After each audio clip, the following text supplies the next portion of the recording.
Hello, hello, welcome back to Supposedly Fun. I am Greg. Now, I have kind of fallen behind on my recent reads videos. In fact, there are 3 books from May that I never talked about.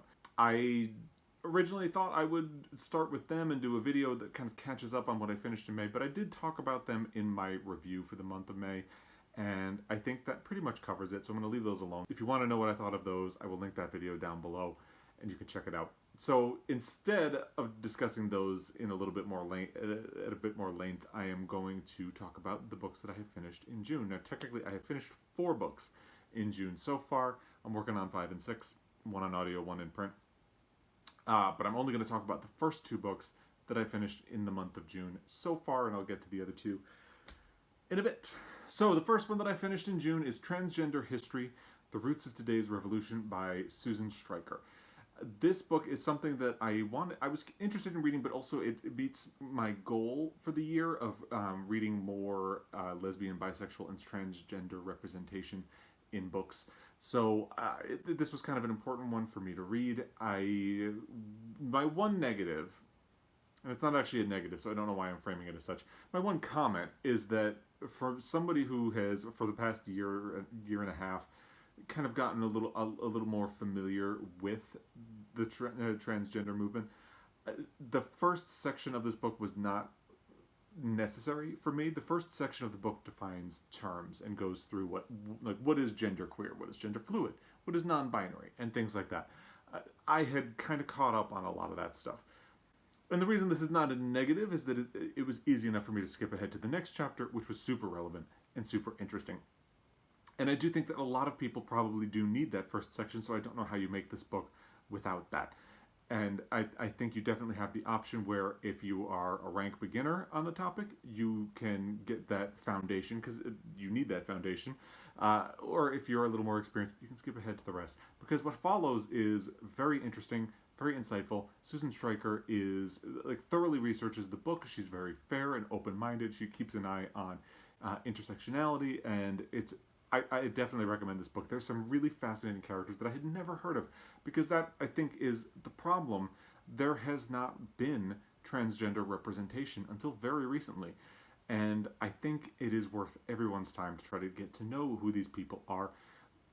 Particularly of interest is that since this year is the 50th anniversary of the Stonewall Riot, this book does talk about the Stonewall Riot and the role that drag queens and it discusses a bit of the difficulty discussing people who may or may not have been transgender back in the day, because the term itself did not exist.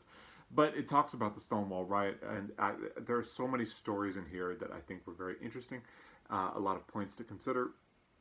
And I do think it helped me get a better understanding, and that is always a good thing. Book number 2 that I finished in June is My Sister the Serial Killer by Oyinkan Braithwaite.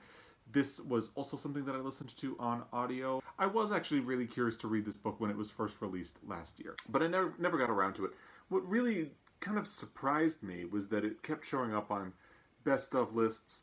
It was a contender for the Tournament of Books, and I admit I kind of dismissed it in the opening round, because I like to look at the contenders for the Tournament of Books and kind of decide in my head which ones I think will go very far. My Sister the Serial Killer ended up winning the Tournament of Books, and I never would have guessed that that would happen. It was a finalist for the Women's Prize, and it seems unlikely for a book that is described as a sort of psychological thriller, and it does take the form of a psychological thriller. So I was very curious to read it, but I absolutely recommend the book. I really enjoyed it. It was surprisingly deep. And I think what I like about it is, if you're not looking for something deep, or you don't really want to have to think about this book, you can read it and just have a wonderful psychological thriller. This book would be really great for the beach or a plane ride. You can pick this up as you sit down on a plane, and you'll be done with it by the time you land, and there's something nice about that. But if you want to think about this book, there's a lot to consider.